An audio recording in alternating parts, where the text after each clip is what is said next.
Bien le bonjour, nous voici donc partis à la découverte de cette discipline qu'est FMTTN, formation manuelle, technique, technologique et numérique. Bon, je vous avoue tout de suite que je vais plus souvent dire FMTTN parce que c'est plus court.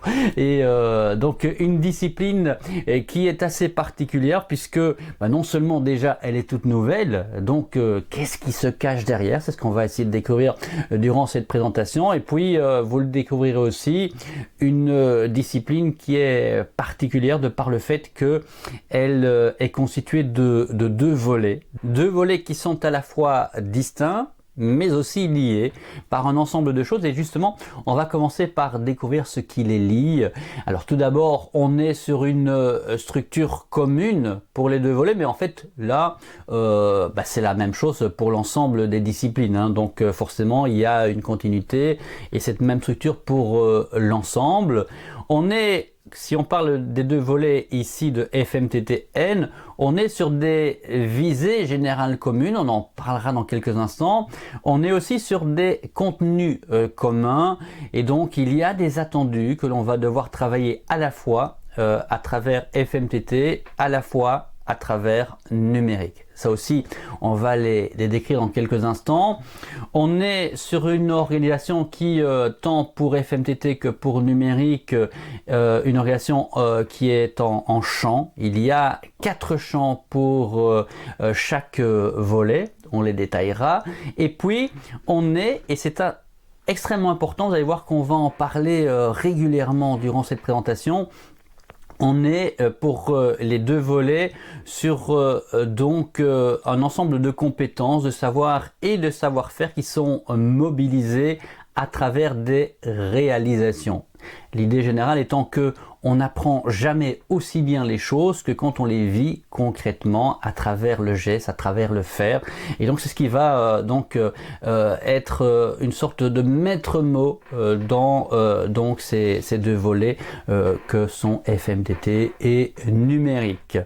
Alors, une structure commune, je l'ai dit, on va la survoler rapidement, hein, parce que vous avez, j'en suis sûr, déjà eu l'occasion de pouvoir rentrer dans ces programmes, mais une structure qui commence toujours par une introduction que je vous invite vraiment à lire si vous ne l'avez pas encore fait, parce que tout simplement, c'est là où on vous décrit les enjeux de la discipline. On va vous présenter un ensemble de facteurs favorisant l'apprentissage, et là on a vraiment des pistes dès le départ justement pour travailler concrètement la discipline.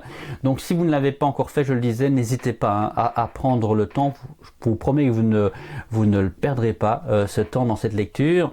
On est aussi avec un tableau dit de continuité. Ça nous permet tout simplement, on est en P5, P6, de voir de là où viennent les élèves avant la P5, P6. Donc qu'est-ce qu'ils ont déjà construit concrètement en P3 et P4.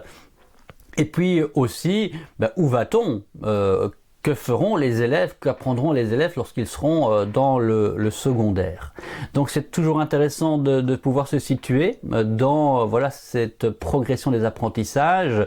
Et on est aussi, comme pour chaque discipline, donc on a à chaque fois un tableau qui permet d'avoir en un seul coup d'œil l'ensemble des compétences pour la discipline ici, donc pour chaque volet. Et une spécificité donc liée à notre réseau, c'est qu'elles ont été numérotées, ces compétences, C1, C2, C3, C4 dans chaque discipline. Ça, c'est pour favoriser l'écriture du journal de classe notamment. Comme dans tous les programmes, on retrouve une page de gauche et une page de droite, avec chaque fois en page de gauche en fait tout ce qui est vraiment lié au référentiel. C'est mot à mot ce que l'on retrouve dans le référentiel, qui a évidemment été réorganisé, restructuré en fonction des volontés de notre réseau. Et par exemple, là où le référentiel annualise les attendus, donc tout est proposé par année, il a été décidé de regrouper l'ensemble et de fonctionner on va dire par cycle, P5, P6 pour avoir voilà, un document qui soit un peu plus clair et qui permette vraiment, quand on est justement dans le cycle, d'avoir une vision plus globale des choses. Vous avez en page de droite systématiquement là des balises essences. Ça permet pour chaque champ ça porte bien son nom, hein, de baliser les attendus, de pouvoir faire du sens sur ce que les élèves vont apprendre et le pourquoi ils vont devoir apprendre ça à ce moment-là. Là aussi, je vous encourage à lire ces balises essences qui sont franchement très éclairantes, et on retrouve un ensemble de pistes pour l'apprentissage.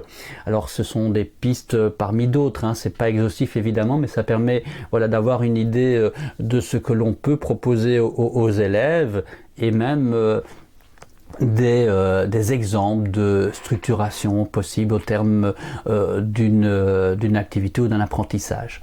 On retrouve des activités de mise en lien, activités qui portent sur une compétence et donc qui permettent de mettre en jeu un ensemble de visées transversales, un ensemble de savoir-faire liés à la discipline, mais aussi parfois à d'autres éléments d'autres disciplines. Donc ça c'est les activités de mise en lien. Et à droite, systématiquement, on va vous en présenter une tout à l'heure, mais on retrouve donc l'activité de mise en lien déclinée en 4 étapes. Les 4 étapes importantes qui vont donc structurer cette activité de mise en lien. On a aussi un glossaire qui termine chaque discipline, c'est le cas forcément pour FMTTN, et ça vous permet de pouvoir faire du sens sur, on va dire, les gros mots de cette discipline. C'est vrai qu'il y a des termes qu'on ne connaît pas forcément, algorithme, je vois ici asynchrone, on parle de tout un tas de termes, logigramme ou autres. Qu'est-ce qu'on entend par là? Eh bien, le glossaire vous permettra de déjà pouvoir faire du sens, évidemment. Sinon, je vous rassure, dans quelques instants, on va aussi vous les expliquer dans la présentation. Voilà. Alors, des visées communes qui sont au nombre de 5, que l'on va donc viser à travers les 2 volets. La première étant l'autonomie. Alors, une autonomie qui se voudra progressive. On ne va pas attendre des élèves qu'ils naviguent, par exemple, en fin de 5e, seuls sur Internet, sans que l'enseignant soit présent. On va y aller de façon progressive. Et donc, l'idée étant qu'en P3, P4, l'enseignant était très présent pendant les réalisations et pendant tout ce que les élèves faisaient à travers FMTT ou numérique. En P5, P6, on va les rendre plus autonomes. Ça ne veut pas dire qu'on ne va pas être derrière, on ne va pas les superviser.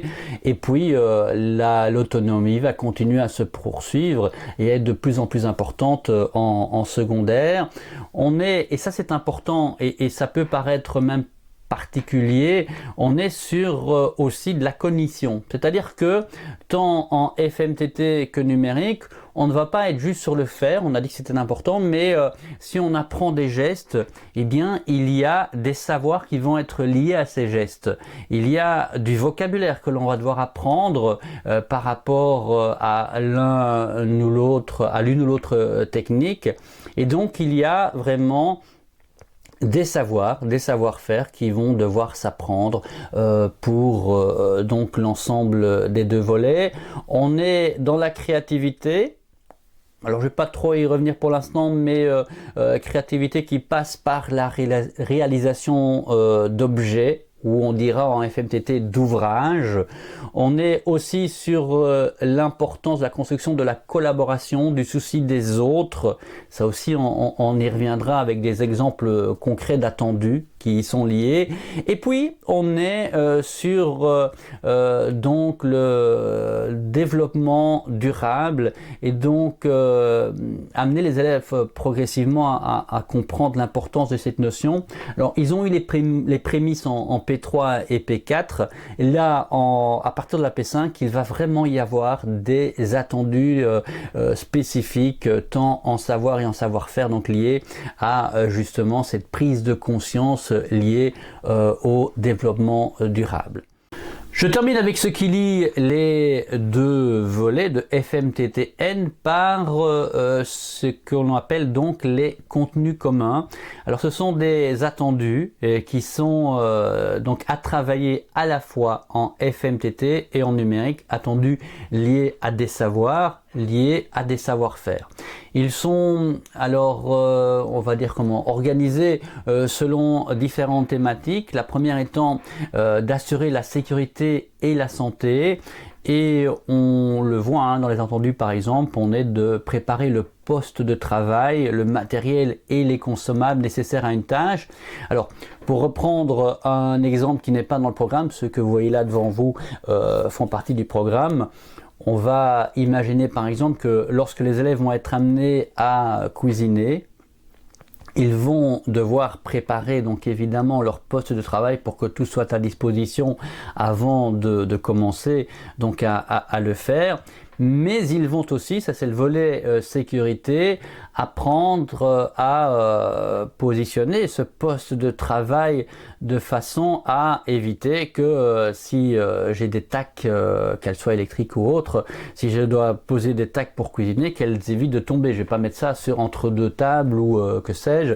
Et donc je vais apprendre l'importance de préparer ce poste de travail pour éviter, entre autres, de me mettre en danger. Ce sera le cas aussi en numérique pendant l'utilisation des outils. Alors, on sera alors ça peut paraître idiot, mais c'est tellement important, enfin basique, j'ai envie de dire, pas idiot, basique, mais apprendre à se positionner correctement sur la chaise lorsque je suis en train de par exemple, travailler à l'ordinateur, évitons d'avoir le dos courbé parce que justement ça fait mal et donc apprenons à des stratégies pour nous positionner correctement. Ce sera le cas aussi lorsque l'on va filmer. Tenons-nous droit et tenons-nous dans une posture qui ne nous mette pas mal à l'aise ou ne provoque pas sur le long terme des maux de dos par exemple. Donc voilà, on va travailler donc ces contenus dans les deux volets, je l'ai dit, donc la sécurité. Deuxième thématique, c'est limiter l'impact écologique de ces activités. On est sur donc deux savoir-faire par exemple, éviter le gaspillage des consommables et des énergies. Ce sera par exemple en numérique, les exemples sont là, apprendre et surtout amener les élèves à percevoir la raison. C'est pas juste dire attention les élèves, quand vous avez fini, il faut éteindre. Non, c'est vraiment un apprentissage et une réflexion critique sur le pourquoi on doit éteindre les machines lorsque l'on a terminé de travailler avec. C'est aussi apprendre en numérique à ne pas sauvegarder l'ensemble des courriels que l'on va donc recevoir, tout simplement parce qu'il y a un serveur derrière, et c'est vrai aussi pour les documents qu'on va enregistrer en ligne, il y a un serveur évidemment derrière qui stocke l'ensemble de ces éléments, et pour faire tourner ces serveurs, il y a de l'énergie, et donc plus il y a d'éléments même inutiles sur ces serveurs, plus il faut d'énergie. Et donc amener les élèves à comprendre ça, c'est aussi, si on est dans l'ensemble des deux volets pour cette ce champ, ces contenus communs à limiter l'impact écologique, on est sur la valorisation des déchets, on le voit ici, donc produits lors d'une tâche. Ce sera par exemple apprendre dans le champ alimentation et habitat, apprendre à composter tout simplement, et se dire que plutôt que de jeter ça à la poubelle, eh bien que faire avec ce que l'on vient d'utiliser, et donc les restes d'aliments, qu'en fait-on? On les jette où, à quoi peuvent-ils servir? Donc c'est un ensemble de choses que l'on va donc apprendre aux élèves. Et puis troisième champ d'action, on va l'appeler comme ça, dans les contenus communs, c'est la contextualisation des apprentissages est importante, histoire d'amener les élèves à percevoir que si on apprend des choses, c'est en lien avec la vie de tous les jours. Et on va apprendre à faire des nœuds par exemple, mais ces nœuds ils vont être utiles dans différents contextes que l'on va préciser. On va par exemple apprendre tout ce qui est cette logique de programmation, algorithme, logigramme et autres. on va pas l'apprendre juste pour le plaisir de. En fait, dans la vie de tous les jours, ce qui nous entoure, les feux rouges par exemple, le principe des feux rouges, tout ça est lié à justement une programmation faite par l'homme avec un algorithme qui a été précisé, fixé, et donc comprendre que voilà, tout ce qui nous entoure dans les machines qui fonctionnent, même le processus de la machine à laver ou autre, fonctionne selon des algorithmes. Et donc l'homme est intervenu. Et donc c'est pour ça que on va essayer d'apprendre ça en primaire, donc de percevoir cette logique de programmation pour comprendre l'importance qu'elle a sur la vie de tous les jours. Voilà, ça c'est donc l'ensemble des éléments qui lient les deux volets. Deux volets qui sont, on l'a dit, construits selon 4 champs. 4 champs que l'on va découvrir maintenant. Alors, 4 champs qui ne sont pas, vous allez le découvrir pour tant FMTT que numérique, 4 champs qui ne sont pas activés chaque année. C'est une volonté, c'est pour ne pas non plus saturer les choses à voir et que on puisse arriver au bout du programme. Ça a été réfléchi ainsi. Et donc c'est ainsi que en P3, P4, par exemple, vous le voyez pour ce qui est des champs alimentation, habitat, matière, matériaux, techniques de culture, objets technologiques, pour FMTTN, on voit qu'en P3, ils n'en ont activé qu'un, technique de culture. En P4, ils ont activé les 3 autres. Et puis en P5, on va en réactiver 2. Et en P6, on va là travailler sur 3 champs. Donc pareil pour volet numérique avec les champs information données, création de contenu, communication et collaboration, sécurité. Là, la particularité, c'est que on le voit dans le tableau, on ne commence pas avant la P3. Donc il n'y a pas d'attendu fixé avant la P3. Ça ne veut pas dire qu'on ne peut pas travailler avec le numérique, on ne peut pas réfléchir le numérique, mais en tout cas, on ne va pas pouvoir évaluer les élèves sur ces attendus puisqu'il n'y en a pas. À partir de la P3, donc on a 2 champs qui sont activés, qui sont information et données et création de contenu, 2 champs qui sont réactivés en P4. On voit qu'il y a création de contenu qui est activée à nouveau en P5 et en P6 et qui le sera encore après. Parce que tout simplement, on est sur le faire. La création de contenu, on a dit l'importance qu'elle avait et on aura l'occasion d'y revenir et d'y revenir. À nouveau, l'importance de vivre les choses pour mieux les comprendre. Et puis alors, on a le champ communication et collaboration qui va arriver en P5 et puis le champ sécurité qui va être activé pour la première fois en P6, des champs qui vont être retravaillés en secondaire. Et juste pour l'exemple et vous dire la progression qui a été imaginée, on est sur produire et traiter des contenus multimédia, par exemple en création de contenu, et on voit que l'on va en P3 sur la production d'un contenu médiatique simple. Il n'y aura pas de montage à effectuer, donc ce sera la prise de photo, ce sera une vidéo mais qui va être prise sans devoir faire de montage, en une seule prise. On va en 4e année travailler de façon beaucoup plus spécifique l'image avec l'idée de renier une image, l'insérer dans un outil de traitement de texte. On va en P5, là, cette fois, produire un document sonore et ou vidéo. Ça veut dire que là, maintenant, c'est plus juste des captations d'une prise, mais on va être amené à réaliser du montage, que ce soit sonore ou vidéo. Et puis en 6e primaire, ils vont, puisqu'ils ont appris à faire tout un tas de choses, produire tout un tas de contenus, ce sera de réinvestir l'ensemble des apprentissages pour notamment produire un support numérique de présentation pour appuyer un discours. Alors, je vais caricaturer maintenant, on reprécisera un peu plus en détail après, mais les élèves en 6e primaire, généralement, doivent produire une élocution sur un sujet bien précis, et jusque maintenant, ils devaient produire une affiche qui appuyait leur discours. Aujourd'hui, c'est plus une affiche qu'ils doivent produire. Aujourd'hui, c'est un support numérique qui va leur permettre d'insérer dans cette présentation non seulement du texte et des images comme il le faisait sur la fiche, mais aussi, pourquoi pas, insérer des éléments sonores, donc audio ou vidéo, qui vont pouvoir donc appuyer ce discours. J'en ai fini avec la présentation générale de la discipline FMTTL. On va maintenant aller plus dans le détail et découvrir de façon plus spécifique les deux volets. On va commencer, c'est tout logique, par le premier, FMTT, avec déjà d'entrée de jeu un point important. Vous allez voir, donc on l'a dit, on est beaucoup dans le faire, on est beaucoup dans la réalisation.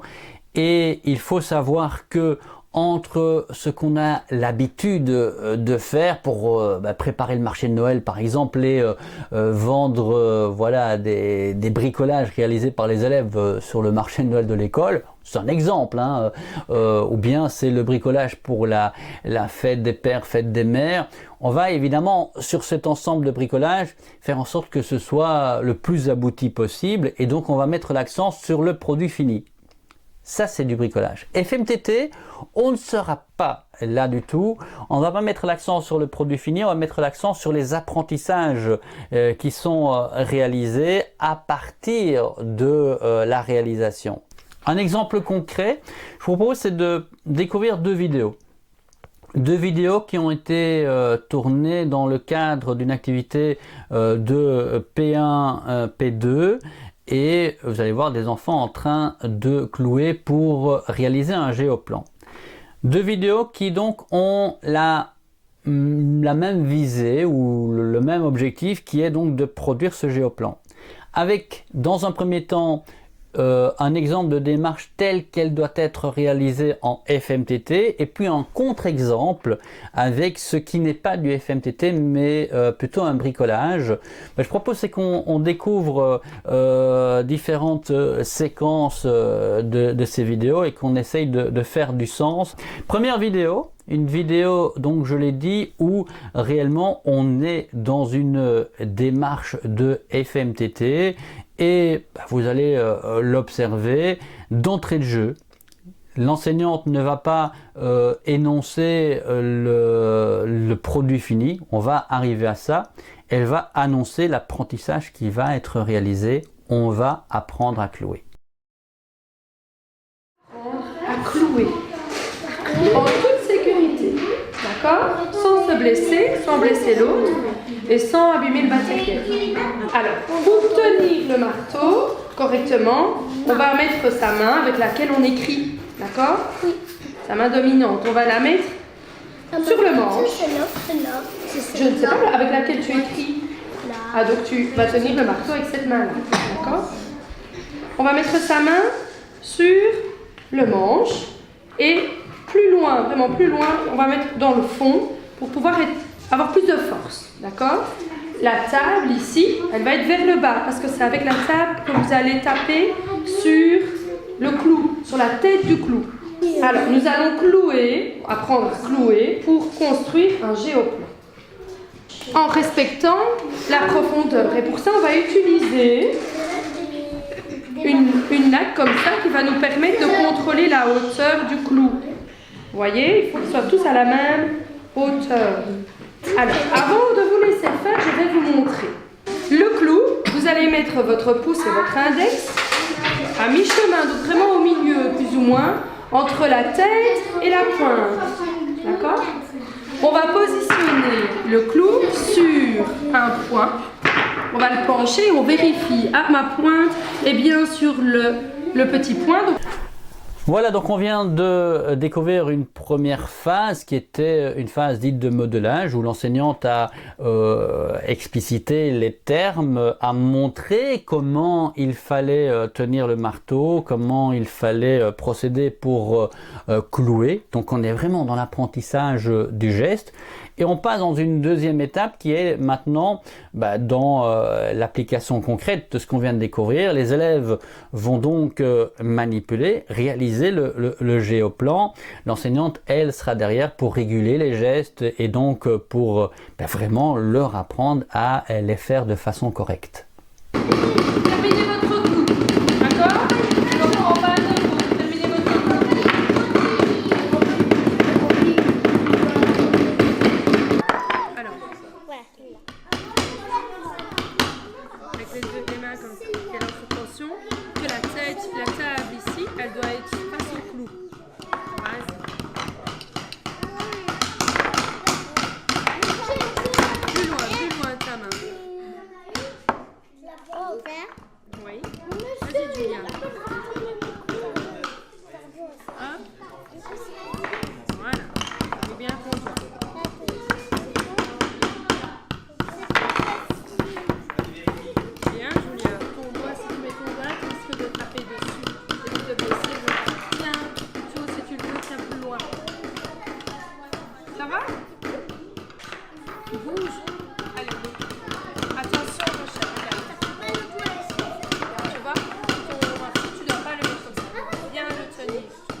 Au terme de chaque activité, on va prendre un temps pour structurer ce qu'on a appris. C'est ce qui va se passer donc au terme de cette activité. Et vous allez le voir, l'enseignante ne va pas porter l'accent sur tiens, qu'est-ce que vous avez fait, est-ce que c'est bien fait ou autre. Non, c'est plutôt, elle va rappeler l'ensemble des notions, l'ensemble des gestes qui ont été appris durant l'apprentissage. On a pris le marteau, on a mis sa main sur le truc. Ça s'appelle comment ça? Le manche. Et on a utilisé la tête, mais quelle partie de la tête? La tête pour taper sur le clou, la tête du clou. Oui, et dans mon autre main, j'ai fait quoi? J'ai pris le clou à mi-chemin avec mon pouce et mon index. D'accord? Je l'ai posé sur le petit point qu'il y avait sur le gabarit. D'accord? Et donc on le voit, hein, l'accent est vraiment mis, je l'ai dit, sur les apprentissages. On est en FMTT.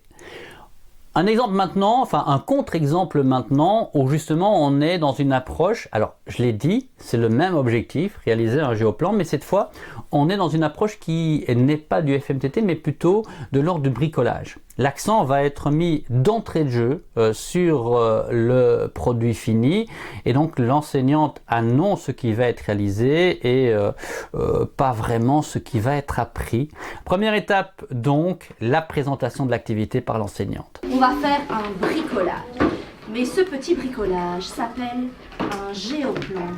C'est un jeu où tu as des élastiques et que tu mets sur un clou. Alors, c'est un jeu, tu me dis, avec des élastiques que tu mets sur un clou. Sur un clou? Non, Sur des clous. Alors d'abord, qu'est-ce qu'on a au départ? On a un carré. C'est quoi? Une planche de bois. Une planche de bois, merci Lina, une petite planche en forme de carré sur laquelle on met des quoi? C'est quoi ça? Des petits clous, d'accord, ça s'appelle des clous. Et après, on peut y installer un petit élastique. Et pourquoi et ça sert à quoi ces élastiques? C'est pour faire quoi? Pour travailler. Oui, mais pour faire quoi? Pour travailler quoi? Pour travailler sur les nombres? Non, travailler La Calvin. pour travailler sur les formes. Sur les formes, exactement. Donc par exemple, si je veux faire un carré, après, je mets mon élastique et pour pouvoir faire la forme d'un carré autour de mes clous, vous voyez? Alors, pour faire ce bricolage, on va essayer d'en avoir pour notre classe, hein. On va devoir, regardez, y mettre des petits... Ici, une fois que la consigne générale, la présentation d'activité a été donnée par l'enseignante, donc les enfants se mettent à l'ouvrage. La seule différence qu'il y a avec ce qu'on a vu précédemment, c'est que jusque-là, ils n'ont encore appris aucun geste, ils n'ont encore vu aucunement la façon dont il fallait procéder pour tenir le marteau, et donc ils se lancent à l'instinct.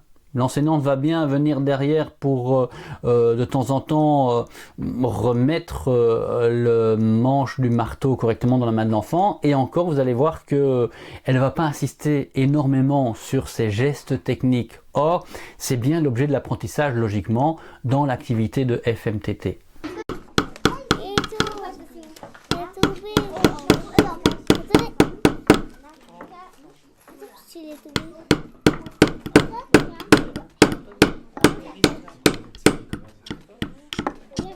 Léa, tiens ton marteau dans l'autre sens, parce que dans ce sens-là, tu vas te faire mal. Regarde. Regarde, c'est ce côté-là. C'est ce côté-là pour taper, d'accord? Donc d'abord, pour commencer, tu peux le mettre comme ça avec tes doigts. T'appuies un peu.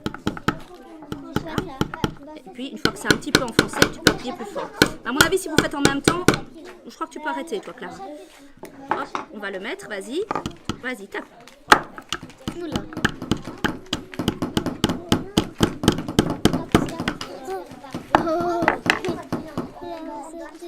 Ça a sauté, hein. Attends, on va recommencer. C'est dur de faire ça, madame. Voilà, et donc maintenant, dernière phase de l'activité, Là où tantôt en FMTT, on l'a dit, on était vraiment sur une structuration des gestes, des notions apprises, on va là plutôt dans le bricolage, qui je l'ai dit, n'est pas du FMTT dans la démarche.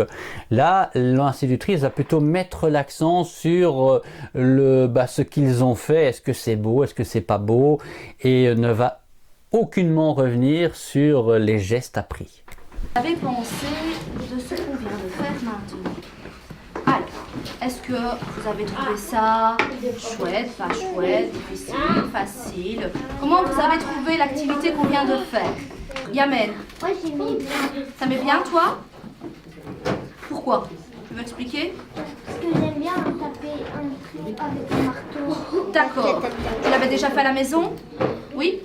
Avec papa? Ok. Alors, qui a trouvé ça facile, très facile? Alors, non, c'était pas du tout facile. Non. T'as failli taper sur les doigts. Ouais, Taper ouais, sur les doigts. c'est Ouais, c'est pas facile ça.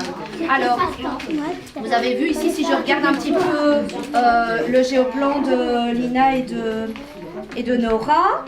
Alors, qu'est-ce que vous en pensez? Est-ce que c'est joli? Est-ce qu'on arrive à la même chose que là? Non. Bon, pourquoi? Parce qu'il y a eu peur de taper sur ses doigts, donc il faisait pas trop vite. Elle ne faisait pas trop vite et donc qu'est-ce qui se passe? Voilà, donc pour résumer, mais je pense que vous l'avez perçu et puis je l'ai déjà dit quelques fois, donc privilégions le geste à apprendre, privilégions les termes, le vocabulaire, les savoirs à acquérir durant l'activité plutôt que se cibler sur le produit fini avec les élèves. Bon, avant de rentrer concrètement dans les différents attendus pour faire du sens sur ce qu'il y a derrière, précisons quand même les enjeux de FMTT parce qu'ils sont de taille. Alors le premier, on n'y reviendra pas parce que je crois qu'on l'a déjà assez évoqué, c'est donc les compétences savoir et savoir-faire mobilisés à travers la réalisation. Je pense qu'on l'a assez dit. Autre enjeu, c'est cette dimension polytechnique sous-jacente à cette discipline tout au long du tronc commun. L'idée est vraiment que les élèves, durant le tronc commun, puissent rencontrer un ensemble de métiers, pas que des métiers dits intellectuels, mais des métiers physiques, techniques également, que pour avoir une vision beaucoup plus éclairée, beaucoup plus juste quand ils vont devoir donc choisir leur cursus scolaire et donc une fois qu'ils vont quitter le tronc commun.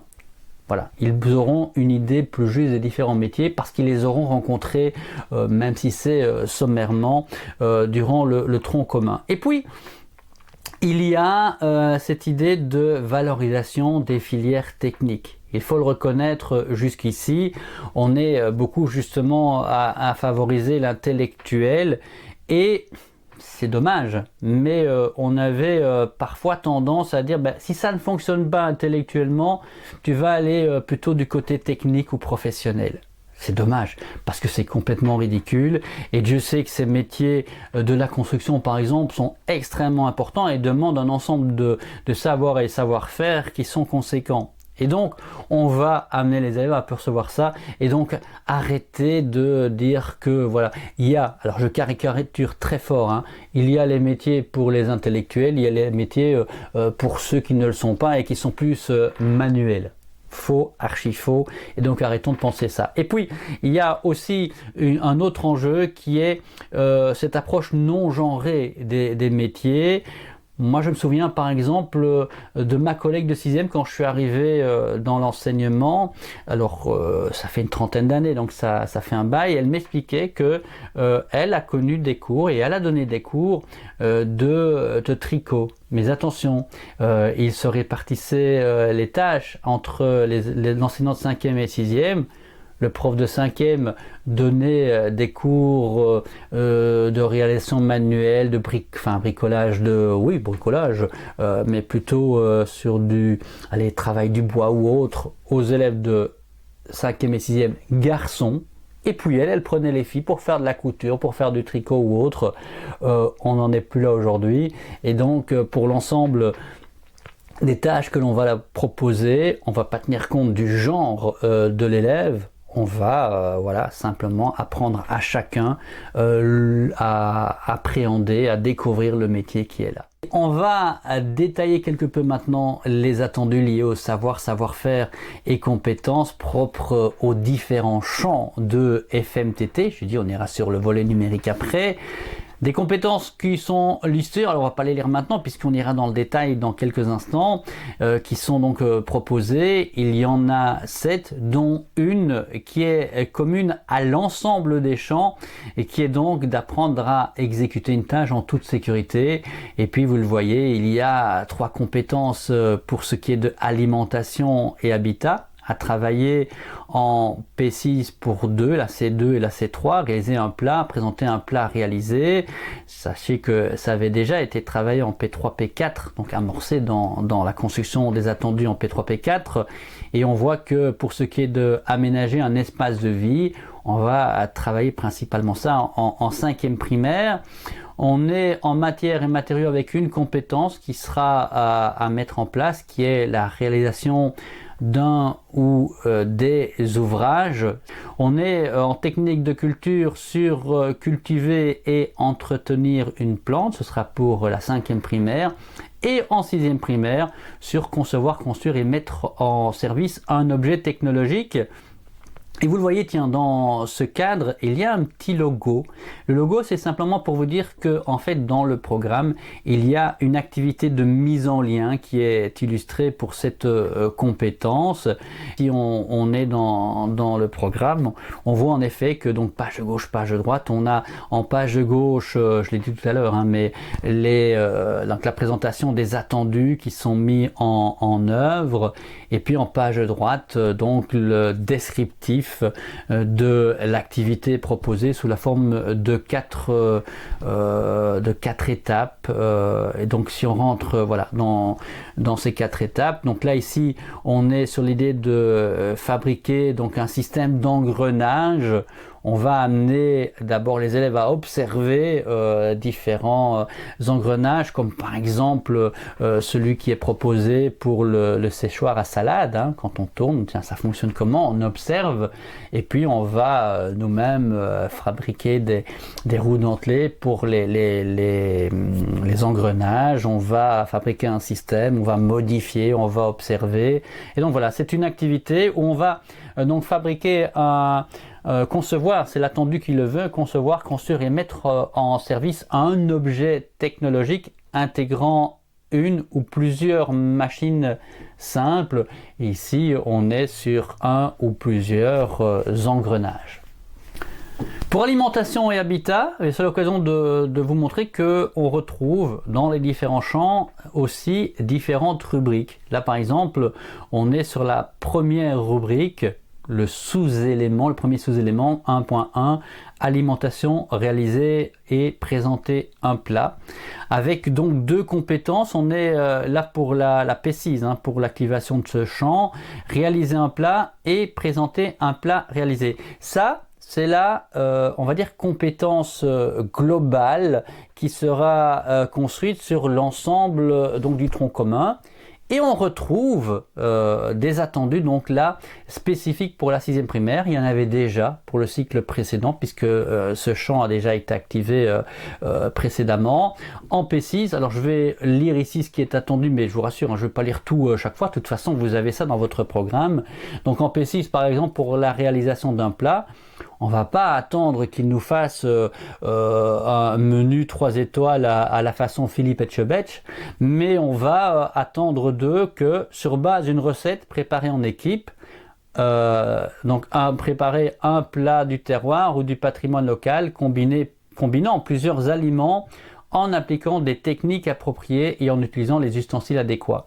Et les savoir-faire vont être déclinés justement pour pouvoir travailler le geste par exemple. Et donc on va vraiment apprendre à manipuler correctement les ustensiles, mais on le rappelle aussi en amont, on va apprendre à préparer son plan de travail pour qu'il soit le plus efficace possible avant de pouvoir donc cuisiner. On va apprendre aussi aux élèves à réfléchir en amont les ingrédients nécessaires que pour éviter le gaspillage. Donc ça, c'est des choses que on faisait peut-être nous-mêmes avant, on venait avec tout pour cuisiner. Ben là, on va les impliquer, on va impliquer les élèves dans l'ensemble du processus.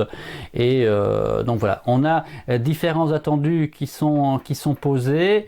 Et puis en page de droite, vous avez des exemples qui sont là justement sur la façon d'aborder les apprentissages. J'ai bien dit, ces exemples ne sont pas du tout exhaustif, hein. C'est des exemples parmi d'autres. Et pour ce qui est de la lecture d'une fiche technique, c'est un des attendus en savoir-faire.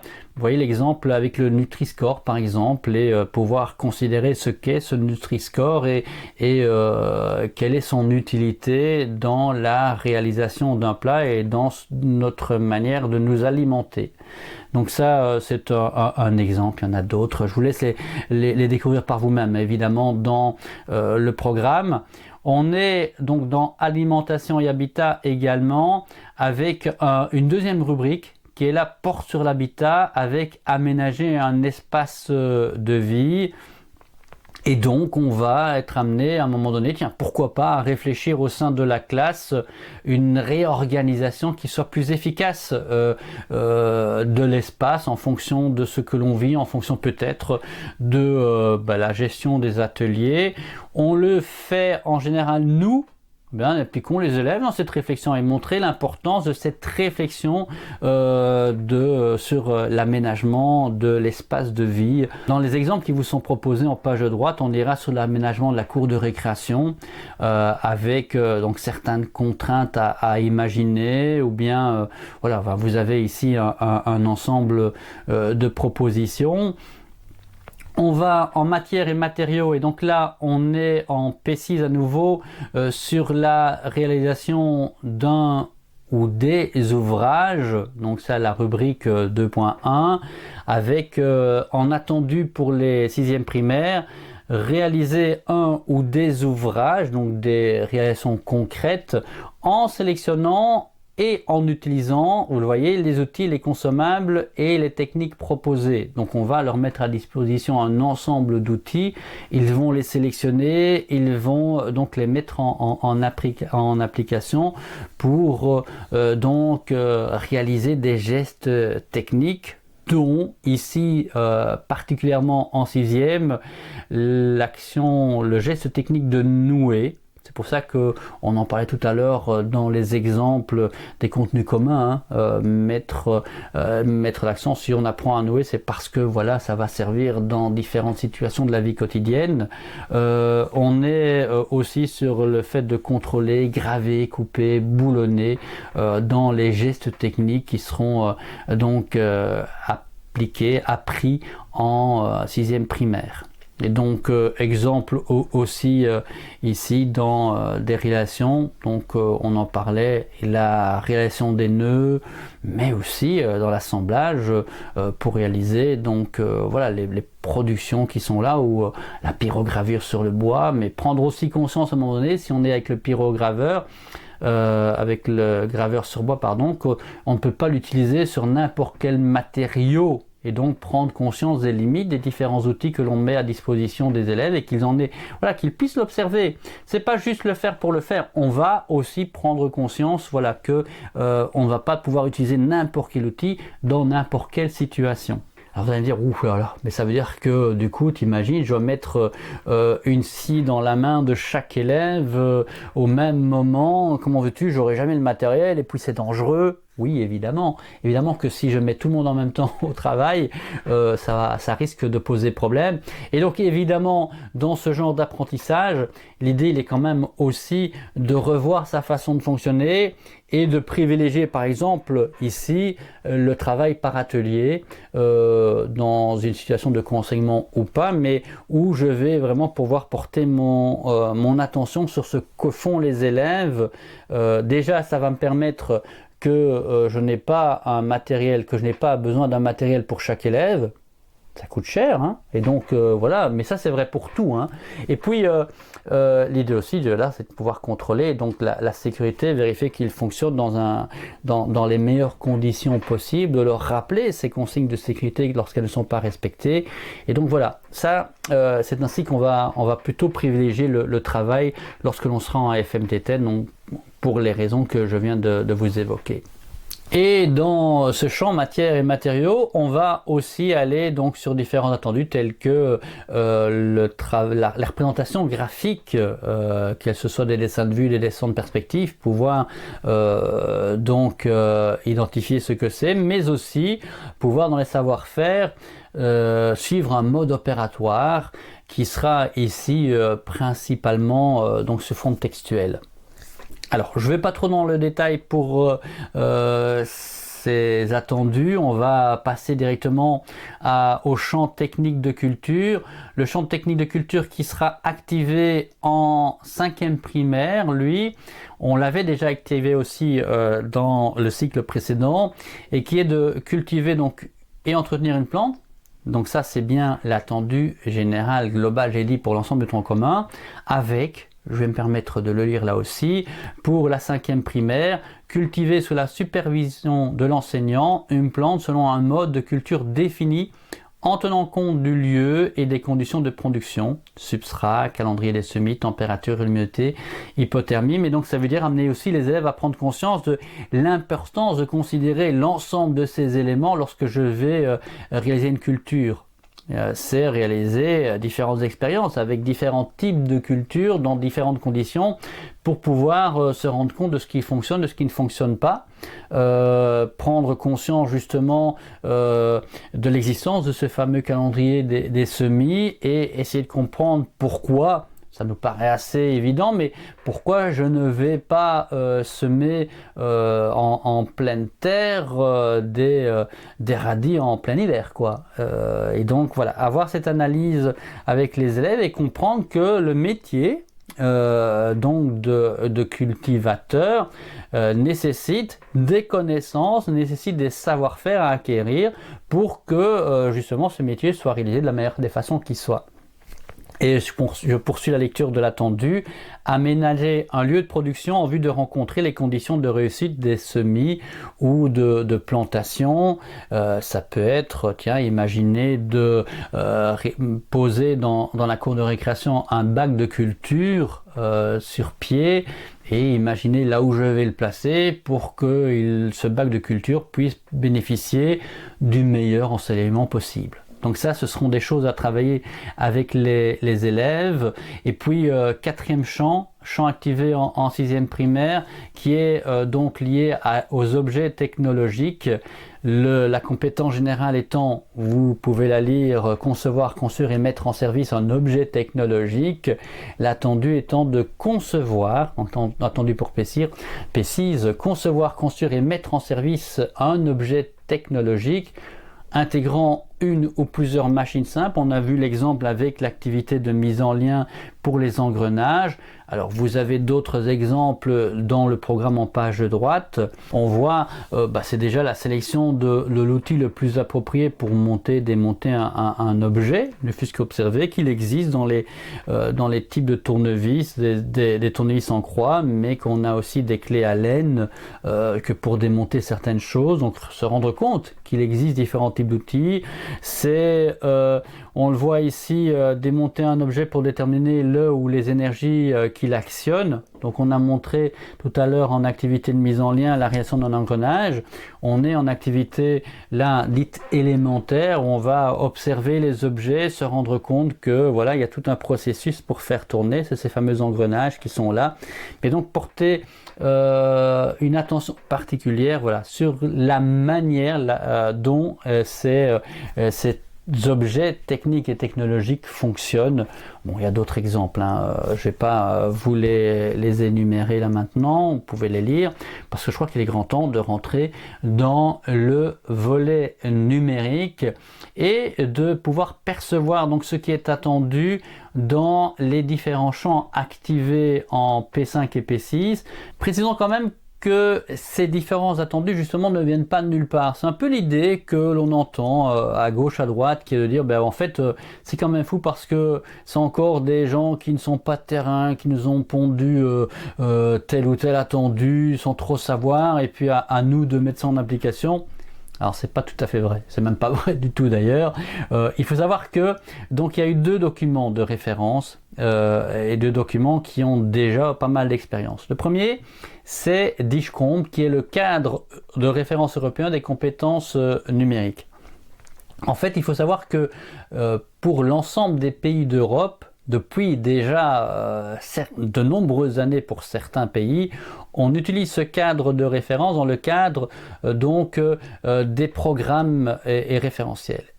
La France, par exemple, a déjà fixé ses attendus depuis longtemps en matière de numérique dans ses programmes, à partir de justement ce document de référence qui est DISCOMP.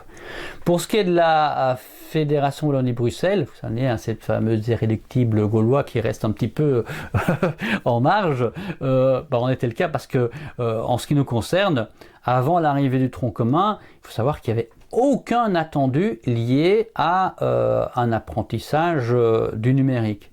Ce qui est quand même fou quand on sait que les élèves qu'on a en face de nous grandissent depuis leur plus jeune âge dans un monde qui est numérique et vont évoluer évidemment de plus en plus dans un monde de plus en plus numérique. Et donc il est important de enfin pouvoir poser des attendus liés à ce numérique qui fait partie intégrante de leur quotidien. Et donc là maintenant, enfin, on a des attendus posés. Imaginez, cela dit, c'est 2024 où on commence seulement officiellement à apprendre ça à nos élèves de P5, 2025 pour les élèves de P6, ça fait 30 ans que l'Internet est en place, ça fait des années que les outils numériques sont là. Enfin bon, c'est une parenthèse. Donc DISCOMP utilisé et justement on a profité de ce que les Français avaient déjà couché dans leur référentiel, réajusté en fonction des attendus que pour des observations, que pour coucher les attendus de notre programme, de notre référentiel. Donc on ne vient pas de nulle part. Et puis aussi, il y a un autre document de référence qui est ce document qui lui est belge, qui est les compétences en éducation aux médias. C'est un document à destination plutôt des rédacteurs de programmes à la base. Lui aussi, ça fait déjà plus d'une quinzaine d'années qu'il existe et donc fixe vraiment tout ce que l'élève doit apprendre en matière d'éducation aux médias, qu'ils soient numériques ou pas, de 0 à 107 ans. Eh bien, la formation au numérique est quelque part une formation aux médias numériques avec ces mêmes objectifs et on le voit, le numérique est ici l'objet d'apprentissage pour lui-même avec, alors je vais le traduire, c'est un extrait de ce qui est écrit dans le référentiel. Le volet numérique vise à développer la littératie médiatique et numérique de l'élève. Alors d'abord, ce que n'est pas la formation au numérique, ce sont tous ces temps où on va utiliser le numérique au service d'autres apprentissages. Comme par exemple, je pourrais être toute la journée en tant qu'élève devant une tablette sans avoir eu un cours de numérique. Pourquoi ? Parce que simplement, alors je ne conseille vraiment pas d'être toute la journée devant une tablette, mais je vais à un moment donné, moi en tant qu'enseignant, demander aux élèves d'aller faire un exercice qui se trouve sur un site pour travailler le passé composé, par exemple. Là, eh bien, sachez que même s'ils sont avec une tablette dans les mains, je ne serai pas dans le cours de numérique, c'est plutôt un apprentissage avec le numérique. Donc dans mon journal classe, pas question de mettre formation au numérique. Je l'ai dit, formation au numérique, le numérique est vraiment l'objet d'apprentissage et l'idée dans cette fameuse phrase là, de développer la littératie médiatique, c'est déjà percevoir que l'ensemble des contenus numériques auxquels les élèves sont confrontés sont le fruit d'une véritable littératie, d'une véritable écriture. Et donc, il ne faut pas croire que c'est ce qu'on a appris en P3 et P4 par exemple, quand je vois une image sur un support numérique, eh bien cette image, c'est pas juste une photo qu'on a prise comme ça et que l'on a véhiculée sur, alors on parlait de réseaux sociaux ou autres, mais voilà, ça n'arrive pas de nulle part. Il y a quelqu'un derrière qui a produit l'image avec une intention particulière, soit d'informer, soit, pourquoi pas, aussi de manipuler. Les élèves l'ont vu ça, en fonction du cadrage de la photo, en fonction de ce que je choisis de montrer ou pas, on va pouvoir orienter la perception des gens à travers la photo que l'on va dire. Mais ça peut être aussi, et les élèves l'ont découvert, ça peut être aussi une manipulation à travers de logiciels. On va rajouter des éléments, on va en tout cas écrire le contenu médiatique en fonction de sa propre intention. Et donc il y a parfois des intentions bienveillantes, d'autres pas, et on va amener les élèves à percevoir ça.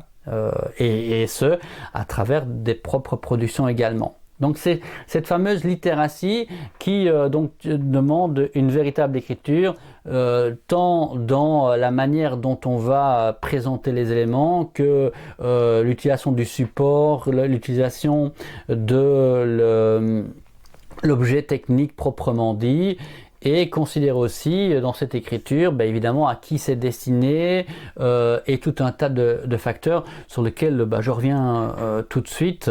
Et la littératie numérique, avant cela, c'est vous préciser justement qu'il y a toute une réflexion liée là plutôt à l'aspect numérique des choses et ce partage sur des supports numériques. On ne va pas partager de la même manière si on est en train de partager un document, et donc on ne va pas réaliser le document de la même manière si on est en train de le partager via une clé USB que si on est en train de le partager sur le site de l'école ou sur un réseau social ou ceci ou cela. Alors, on est dans la formation numérique, donc sur une formation qui porte, j'en ai déjà touché un mot, sur 3 dimensions. On a d'abord la dimension informationnelle, c'est amener les élèves à percevoir la façon dont justement les éléments sont disposés, sont mis en évidence ou pas, que pour attirer mon attention. Donc c'est pas l'idée dans la dimension informationnelle de comprendre ce que dit le média, mais plutôt vraiment d'avoir ce regard critique. C'est par exemple quand je suis sur un site internet, comprendre pourquoi il y a comme ça des gros éléments bien mis en rouge qui m'invitent à cliquer. C'est juste parce qu'il y a une intention derrière. Comprendre pourquoi il y a tant de publicité sur une page internet. Juste parce que l'intention première n'est pas forcément de m'informer, mais plutôt que justement gagner de l'argent et m'inciter à cliquer pour eux gagner des sous à chaque clic. Et donc c'est vraiment avoir ce regard critique sur la façon dont les informations sont données. Et puis on a la dimension technique qui porte à la fois elle sur l'apprentissage des outils techniques, les programmes dans le logiciel de montage, le logiciel de montage par exemple pour monter du son ou de la vidéo en 5e primaire, mais c'est aussi apprendre à sélectionner l'outil le plus approprié en fonction de ce que je veux faire. Si je veux faire du traitement de texte, j'ai plus de chances à utiliser le clavier d'un ordinateur que celui proposé sur une tablette où c'est pas évident du tout.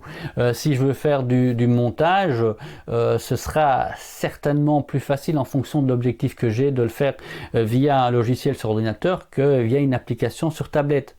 Je ne dis pas que l'un n'est pas possible, l'un par rapport à l'autre n'est pas possible, mais on sait que voilà, on va réfléchir en tout cas les faisabilités des différents outils et envisager ce qui est le plus simple pour soi. Et puis, on a la dimension sociale, dimension importante, et on va amener les élèves justement à porter un regard critique sur les effets, les intentions que l'on véhicule, qui sont véhiculés par les différents éléments médiatiques à travers le numérique, et c'est prendre conscience donc des effets que peuvent avoir ma production sur les autres, effets positifs, négatifs. On va travailler sur la notion de cyberharcèlement, cyberintimidation, et donc c'est prendre conscience de tous ces effets qu'il y a là, mais c'est aussi apprendre à sécuriser son mot de passe, parce que si je ne suis pas dans une sécurisation ou si je ne suis pas dans une dynamique de protection de mes données, je risque d'avoir des conséquences négatives sur moi. Et ça, ce sera plutôt la dimension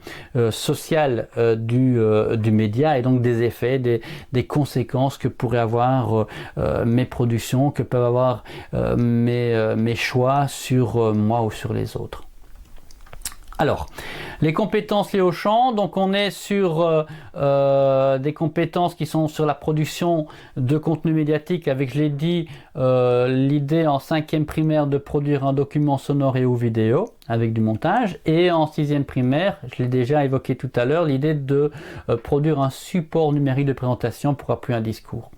Et puis on a, et c'est là où c'est une grosse nouveauté et qui fait peur à beaucoup, l'idée dans les compétences de, alors je les lis, concevoir un algorithme pour répondre à un problème simple ou bien concevoir un programme pour résoudre un problème simple. Alors je vous dis tout de suite, je n'ai pas lu le mot codage là-dedans, on ne va pas aller sur du codage proprement dit.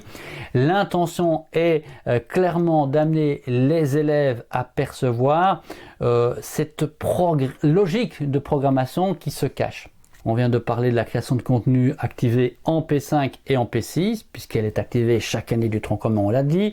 On a le champ communication et collaboration qui lui est activé en 5e. C'est là où les élèves vont apprendre à interagir et communiquer à l'aide d'outils numériques.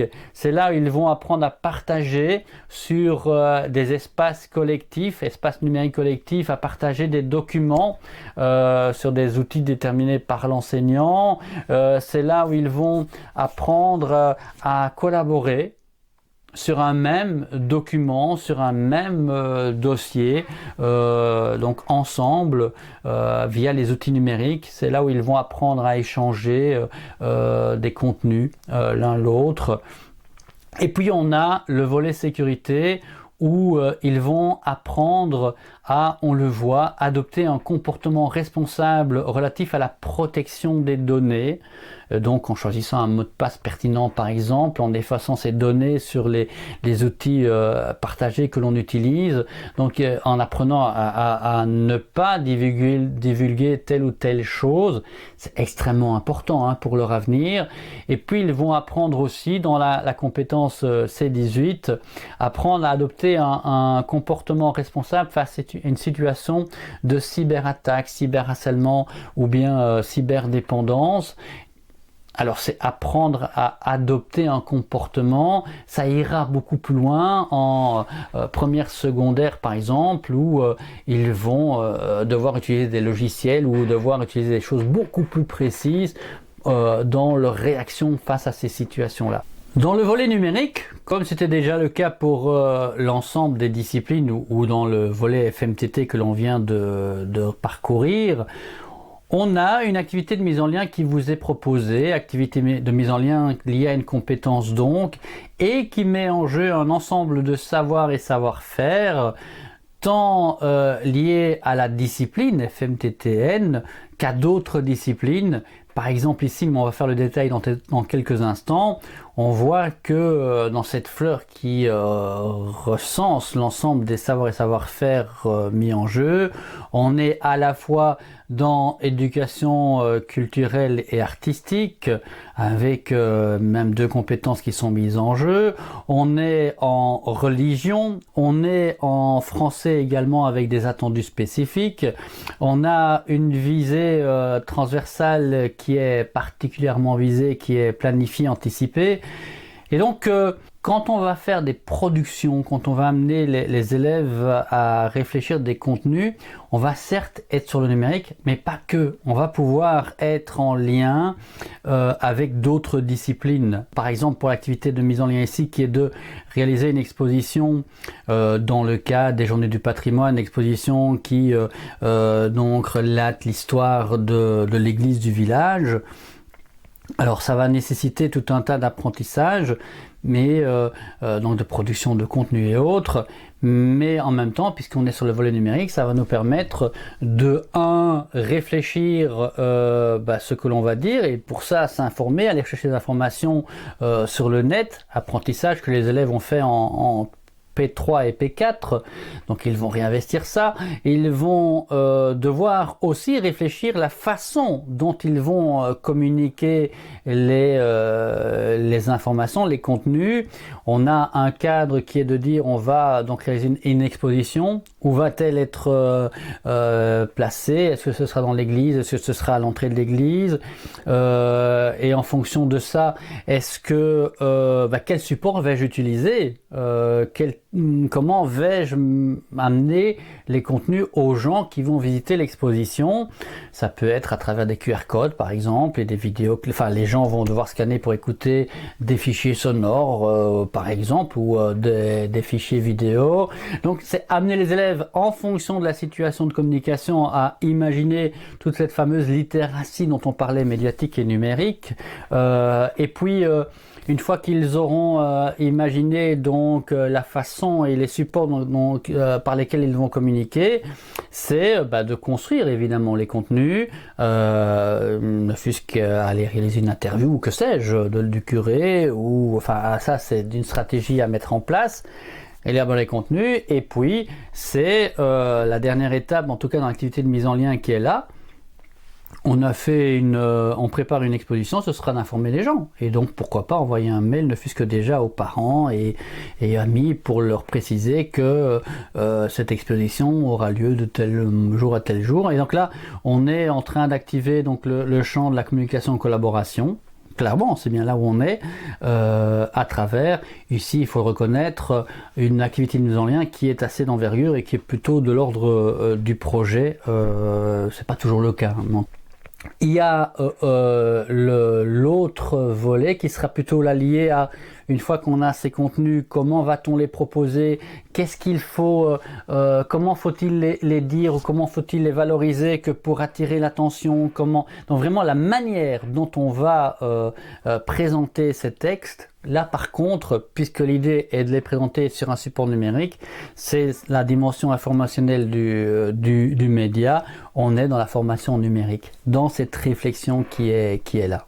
Voilà, j'espère que ça fait sens pour vous, mais donc on sera dans une activité où on pourra mettre évidemment les 3 ou 4 disciplines dans le cas de figure qui est là dans son journal de classe, qui seront travaillées à des moments bien précis dans les différentes étapes de l'activité. Allez, on rentre dans les différents champs maintenant de façon un peu plus précise, histoire de clarifier un peu ce qui est attendu. Et donc on a tout d'abord celui qui est activé chaque année, donc on l'a dit dans le tronc commun, c'est création de contenu. Et cette première rubrique, produire et traiter des contenus multimédia, on en a déjà parlé, mais on va essayer de faire un peu de sens sur ces termes produire et traiter. Produire, bon là on le comprend, hein, c'est vraiment une production, mais du coup demande tout un travail de littératie, hein, d'écriture sur d'abord qu'est-ce qu'on va faire et puis le produire, le faire réaliser le cliché et autres. Mais alors il y a la phase de traitement des contenus multimédia et c'est un peu similaire au traitement de texte. Mais on sera sur des autres types de contenus, c'est-à-dire que l'on va, dans un traitement de texte, on va changer le format, on va changer la police, disposer les éléments d'une certaine manière ou l'autre. Et bien ici, dans l'idée de traiter des contenus, c'est supprimer les choses qui ne vont pas, donc retravailler les contenus pour supprimer des choses qui ne vont pas, des bruits intempestifs qu'on aurait fait durant l'enregistrement, remettre des choses dans l'ordre, donc faire du montage en fait. Et ça, c'est plutôt l'idée de traiter des contenus multimédia. En cinquième, donc, on va travailler ce montage, que ce soit de son ou bien de vidéo, avec par exemple l'approche des fonctions, l'utilisation des fonctions de couper, copier, coller, effacer. En fait, des fonctions qu'ils ont déjà utilisées, qu'ils connaissent déjà, mais à travers d'autres logiciels qui étaient les logiciels de traitement de texte appris en 4e année. Et donc l'idée c'est de aussi les amener à comprendre de cette universalité des fonctions qui sont proposées, universalité à travers les outils que l'on utilise. On va apprendre aussi à utiliser conjointement différents passer d'une fenêtre à l'autre. On va donc ça c'est en 6e, on va apprendre à utiliser les fonctions fonctionnalités d'outils de présentation puisqu'ils vont devoir appuyer un discours. Alors un outil au choix de l'enseignant, hein. Ça pourrait être Canva, ça pourrait être PowerPoint, ça pourrait être un Book Creator, ça peut être plein de choses. Au choix de l'enseignant en fonction des possibles, des outils disponibles en classe ou de tout un tas de facteurs qui appartiennent à l'enseignant. Donc, on a deux sous-rubriques. Alors, vous n'étonnez pas, hein, elles sont affichées, vous ne savez pas les lire, c'est normal, c'est écrit petit, c'est juste pour montrer qu'il y a un ensemble d'attendus pour deux sous-rubriques.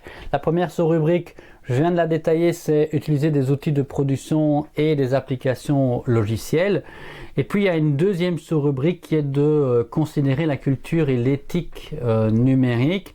C'est déjà dans les attendus, dans les savoirs, considérer l'irréputation et savoir que quand on laisse des traces de soi sur Internet, ces traces, elles peuvent être retrouvées et pour ça, on va d'abord considérer l'irréputation et donc toutes les traces que l'on peut trouver de gens connus, pour prendre conscience justement que l'on peut retrouver tout un tas d'informations et progressivement prendre conscience qu'on peut même retrouver des informations sur des personnes ou sur soi, des informations qu'on ne pensait même pas être de l'ordre de encore accessible. Mais ça, ce sera plus loin dans le secondaire. Alors on va aussi apprendre l'importance du choix d'un avatar, d'un pseudonyme dans l'image que l'on renvoie lorsqu'on est en train d'utiliser alors un réseau social par exemple. On va apprendre à distinguer ce qui est de l'ordre de la réalité virtuelle, de la réalité augmentée, puisque ce sont des choses qui sont assez présentes. Donc ça, c'est plutôt lié à la culture numérique proprement dite.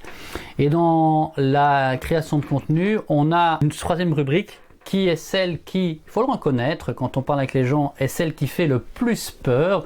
Certains diront, oups, c'est la rubrique qui concerne le codage. Alors non, on ne parle pas de codage, le mot codage n'existe pas. C'est celle qui est en lien avec le développement d'une pensée informatique et algorithmique. Qu'est-ce qu'on entend par là? C'est l'idée, à travers donc les apprentissages que les élèves vont faire, c'est donc de considérer que derrière toute machine, il y a une véritable pensée informatique et que cette pensée informatique, en fait, elle n'est jamais qu'une transposition de la façon dont on pense nous et dans la façon dont on agit nous. Et donc progressivement, on va comprendre que dans une procédure, on va passer par des logigrammes, on va passer donc par des représentations de plus en plus précises qui vont devenir à un moment donné des consignes très structurés, très précis, des consignes qui vont être mises à la suite de l'autre et qui seront là de l'ordre de la programmation. Et donc on est sur des notions en fonction des années, mais sur les notions donc de logigramme séquentiel de déplacement, on est sur des notions de programme, d'algorithme. Alors je sais que tous ces termes, quand je vous les prononce là maintenant, pour la plupart, c'est de l'ordre de quoi ils parlent, ça y est, on a commencé le chinois et nous on arrête de suivre. Je vous rassure, en fait, c'est assez simple en fait. Oui, non, je vous promets. Mais d'ailleurs, et ça me permet d'introduire le fait que vous allez le voir, il y a un parcours apprenant dont on parlera tout à l'heure et des activités. Et dans ce parcours apprenant, il y a des vidéos qui vous présentent un ensemble justement de notions telles que celles-là qui peuvent paraître un peu plus compliquées. Et ben, je vous propose simplement, c'est d'aller déjà jeter un coup d'œil dans la vidéo proposée dans le parcours apprenant et qui précise donc ce que sont ces fameuses notions de logigramme, programme, algorithme. Bienvenue dans cette vidéo qui vous présente la compétence 12, concevoir un algorithme pour résoudre un problème simple avec pour attendu que les élèves seront capables de concevoir un logigramme séquentiel de déplacement. Avant toute chose, nous allons baliser et surtout donner du sens à cette compétence. Alors pourquoi développer la pensée informatique et algorithmique chez nos élèves? Parce que cela pourrait développer des vocations. Mais nous ne sommes pas là pour en faire des programmeurs. Nous souhaitons les accompagner dans la compréhension du monde d'aujourd'hui et plus particulièrement dans le fonctionnement des machines qui nous entourent. Comme le disent De Geer et Kumps, de façon plus philosophique, plus nous comprendrons les machines, plus nous serons capables d'être humains. Avant tout, il est important de comprendre de quoi nous parlons. Voici donc 2 définitions qui vont permettre de mieux comprendre ce qu'on attend des élèves. Un algorithme, c'est une procédure qui résout des problèmes ou exécute des tâches en plusieurs étapes. Un logigramme, c'est la représentation picturale d'un algorithme. Il est composé de formes et flèches formalisées. Oui, c'est encore un peu flou. Voici un exemple concret d'algorithme. On a dit qu'un algorithme est une procédure qui résout des problèmes. Dans notre cas, le problème serait qu'un élève présent dans la classe 1 doit se rendre à l'armoire pour prendre ses affaires d'éducation physique. L'élève va réaliser plusieurs étapes pour arriver à sa destination. Je me tourne face à la porte, j'avance jusqu'à la porte, je pivote vers la gauche, j'avance pour traverser la cour, je pivote vers la droite, j'avance le long de la salle de gym, je pivote vers la droite, et enfin, j'avance jusqu'à la porte et je prends mon sac dans l'armoire. En exécutant ces tâches simples, l'élève est parvenu à destination et a pu prendre son sac de sport. Voici maintenant un autre problème, celui d'un robot de nettoyage qui, après avoir nettoyé la classe 1, doit se rendre dans l'armoire où se situe sa station de recharge. Il va devoir réaliser le même trajet que l'élève. Cependant, nous ne pouvons pas utiliser les mêmes termes. En effet, une procédure qui est instinctive pour l'élève va demander plus de précision pour un robot. Par exemple, il ne va pas pouvoir se tourner vers la porte parce qu'il ne sait pas ce que c'est ni où elle se trouve. Pour se repérer, le robot a besoin d'éléments concrets tels que des mesures. Il faut lui préciser quand il doit exécuter la procédure.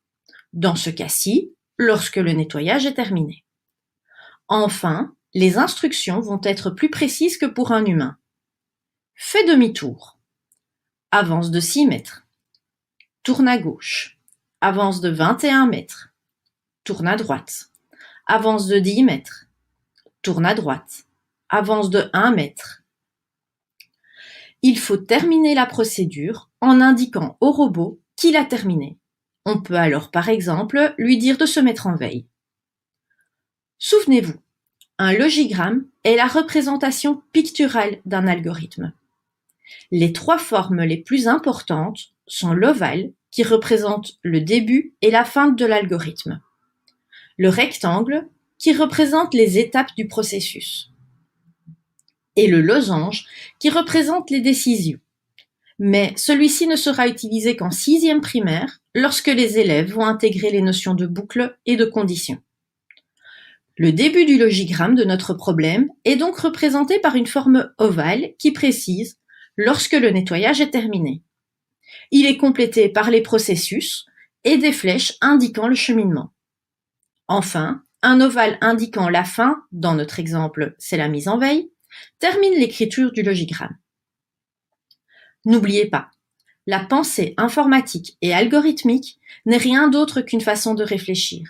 La développer chez vos élèves va leur permettre, notamment, d'amplifier leur esprit logique, d'abstraction et leur résolution de problèmes en les décomposant en sous-problèmes et en actions réalisables par une machine. Voilà, vous aurez l'occasion de revoir cette vidéo si vous le voulez, je le dis, puisque elle se trouve dans un parcours apprenant. Je vous expliquerai comment y accéder tout à l'heure. Donc un parcours apprenant, je l'ai dit, qui reprend un ensemble de vidéos qui précisent les attendus, les termes utilisés dans ce programme de numérique. Et puis vous aurez même des activités qui sont proposées pour donc déjà entamer voilà, les attendus avec les élèves. Et vous avez, je précise aussi évidemment, comme pour tout, des pistes qui vous sont proposées en page droite. Et parmi les pistes, intéressant de constater que la première, par exemple, c'est une activité qui est absolument déconnecté. On est en train de travailler cette logique de programmation, mais à travers le fait d'amener les élèves à construire un code pour que leurs camarades se déplacent. Puisque c'est bien ça, hein, c'est la logique de programmation qui a nécessité à un moment donné de programmer en étant le plus précis, le plus direct possible. Et donc ça commence par un langage qui est textuel, et puis à un moment donné on va plutôt utiliser des flèches parce que c'est plus précis, et ainsi de suite, et progressivement arriver à ça. C'est aussi, on le voit donc les logigrammes, c'est en 5e année, on est sur une succession de tâches à effectuer l'une après l'autre, et puis on va se rendre compte qu'il y a cette idée de boucle, c'est ça, et donc quand une tâche se répète, on va plutôt faire une boucle et dire vous reproduisez ça 4 fois plutôt que de la répéter 4 fois. Donc c'est ces logiques qui sont là pour en arriver progressivement à travailler sur des logiciels spécifiques. Là on a un exemple avec Scratch, mais il y en a d'autres, hein. Alors on continue avec le champ suivant, communication et collaboration, un champ qui est activé en 5e primaire. Là à nouveau c'est écrit petit, c'est juste pour vous montrer un peu qu'il y a différents savoir-faire attendus, qu'il y a aussi 3 compétences qui sont mises en jeu dans ce volet, mais je vous rassure, si vous ne savez pas lire, je le redis, c'est normal. Et donc on va pour la première fois vraiment amener les élèves à collaborer sur des contenus, pour interagir, pour communiquer entre eux, pour donc partager, dans le sens où voilà, j'ai réalisé quelque chose et je vais le transmettre à un camarade ou à un professeur. C'est collaborer donc sur un même outil. On est sur la construction de carte mentale, ou on est sur un document, une page blanche, que sais-je, et on alimente cette page blanche ensemble. Donc il y a vraiment cette idée de collaboration, de travail collaboratif sur un ensemble d'outils et de partage de documents. Et donc dans ce champ communication et collaboration, on va amener les élèves à, par exemple, c'est ce qui est illustré en haut à gauche dans les pistes tirées du programme, c'est amener les élèves à construire une étiquette. Net pour Internet, éthique, et donc c'est créer des règles d'usage, des règles de convivialité pour justement que tout se passe pour le mieux. Et donc si on va collaborer, si on apprend à échanger des mails, si on apprend à poster des choses sur un espace numérique de travail parce qu'on les partage, que doit-on faire si on doit échanger, mettre des commentaires sur un document proposé par les autres? Comment va-t-on le faire? Qu'est-ce qu'il faut éviter de dire? Donc, on est sur, on va travailler. Alors ici, on a illustré sur un digipad, mais ça pourrait être plein d'autres outils, hein. C'est ensemble réfléchir l'organisation pour être le plus efficace possible quand on va nous collaborer sur cet outil. C'est apprendre à donc envoyer un message avec les différentes fonctionnalités principales qui sont là. La sécurité, donc à nouveau vous le voyez, bon, vous ne savez pas les lire, mais vous le voyez, pas mal d'attendus aussi. C'est la première année qu'on va activer ça en 6e primaire, ce champ, avec une rubrique qui s'appelle protéger les personnes et les données. Et c'est donc dire là considérer des notions de cyberharcèlement, donc déjà avoir des prémices. Donc ça peut être abordé à travers d'une chanson. Bon, il y a celle de Patrick Bruel qui est illustrée dans le programme. Il y en a d'autres, hein, si on veut le voir. Et donc partir de ça pour lancer la réflexion et amener les élèves progressivement à avoir des démarches, des premières démarches simples de réaction par rapport au cyberharcèlement quand ils en sont victimes, s'ils estiment en être victimes ou si d'autres leur en parlent. La première étant justement d'en parler à d'autres, ou bien déjà de couper net la conversation, essayer tant bien que faire de l'ignorer, la conversation, en tout cas de ne pas la relancer. Donc voilà, c'est des techniques assez simples ou de pouvoir former, pourquoi pas le 103 si on estime. C'est aussi aborder différentes notions comme les tentatives d'hameçonnage, considérer que si tu reçois un mail, puisqu'ils vont être amenés à collaborer, échanger des mails, de ne pas ouvrir n'importe quelle pièce jointe parce qu'on pourrait très bien installer sur sa machine un virus ou autre. C'est apprendre à créer un mot de passe qui respecte un niveau de sécurité élevé en comprenant la raison pour laquelle. Donc évitons de mettre 1, 2, 3, 4, 5, 6, 7, 8, mais allons sur des choses beaucoup plus complexes. Si l'on rentre sur le site de la salle des profs, on retrouve un ensemble d'informations liées aux disciplines et donc forcément à FMTTN. Et donc si je vais par exemple dans ressources pédagogiques et méthodologiques, eh bien vous aurez pour formation manuelle, technique et technologique, donc je viens d'aller sur la discipline, des vidéos qui présentent les enjeux objectifs généraux de FMTT, FMTTN, FMTT étant pour le maternel, et donc voilà, des vidéos qui reprécisent un peu le cadre. Je vous parlais tantôt de 2 vidéos liées au bricolage ou à une séquence de FMTT. Ben voilà, les vidéos vous les retrouvez là. Donc on a lié, j'ai dit, aux différentes disciplines. C'est la même chose pour formation numérique, avec la distinction entre formation au numérique ou par le numérique si vous voulez les retrouver, les informations donc sur la progression, et puis l'accès au parcours apprenant qui est déjà en place pour l'instant pour les P3, P4.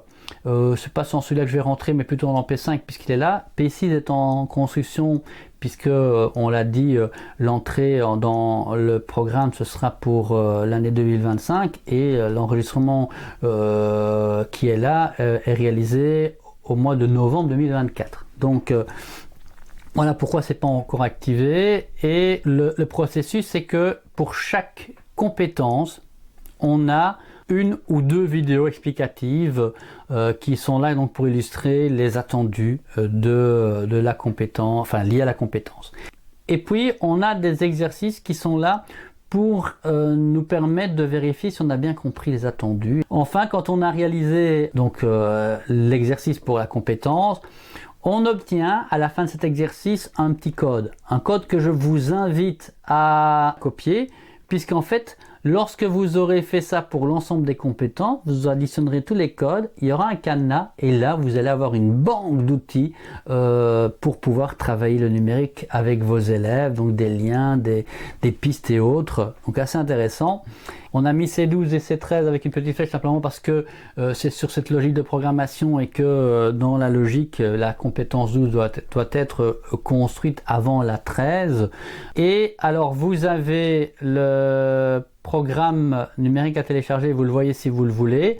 Et là, si je clique sur voilà une des compétences, la première, produire et traiter, 2 vidéos qui sont proposées. On a donc le fameux exercice qui est proposé avec le lien et le fameux code. Et alors vous avez aussi l'accès vers systématiquement une fiche d'activité clé en main, testée dans les classes, fiches qui sont proposées sur le site de la salle des profs. Donc ça renvoie vers la salle des profs ici, avec même aussi une interview. Donc c'est l'interview de l'enseignant et des élèves qui ont testé l'activité pour avoir le retour et avoir un aperçu un peu plus précis de comment mener l'activité. Et donc sur le site de la salle des profs, si j'y reviens, quand on est donc dans le menu général, sur la page accueil, vous avez pour la classe fiche d'activité et c'est là où elles sont répertoriées par discipline. Donc ça s'alimente continuellement. Donc n'hésitez pas à aller jeter un petit coup d'œil. Et alors j'en termine là, pour FMTT spécifiquement, on vous a mis en ligne, donc le lien se trouve dans le digipad général que l'on vous a proposé. On vous a mis à disposition un digipad justement qui est là pour être alimenté continuellement. Ce digipad est là pour vous permettre de avoir déjà des sites qui proposent des pistes, des activités en lien avec les attendus de FMTT. Donc je vous invite à aller visiter à votre aise et de prendre ce qui vous semble le plus opportun. Voilà, je vous abandonne là parce que tout simplement l'atelier touche à sa fin. Je vous remercie vraiment d'avoir été attentif jusqu'au bout. Je sais que c'est pas toujours évident hein, quand on est comme ça en distanciel. Donc si à un moment donné vous avez décroché, rassurez-vous, vous aurez accès à une sorte de replay ou en tout cas vous avez accès, je le rappelle, à un ensemble de vidéos sur la salle des profs donc pour pouvoir approfondir les choses. Et puis vous n'hésitez pas aussi si vous le voulez. Si vous avez besoin d'éclaircissement ou de précision, à nous écrire, à nous contacter. Quand je dis nous, c'est parce que bon, là aujourd'hui, c'est moi qui était là pour la présentation, mais on alterne cette présentation avec Vinciane Trémoroux. Nos deux adresses sont là et donc voilà, vous écrivez à l'un ou l'autre, l'un et l'autre, et c'est promis, on vous répondra. Bonne continuation pour la suite. Au revoir.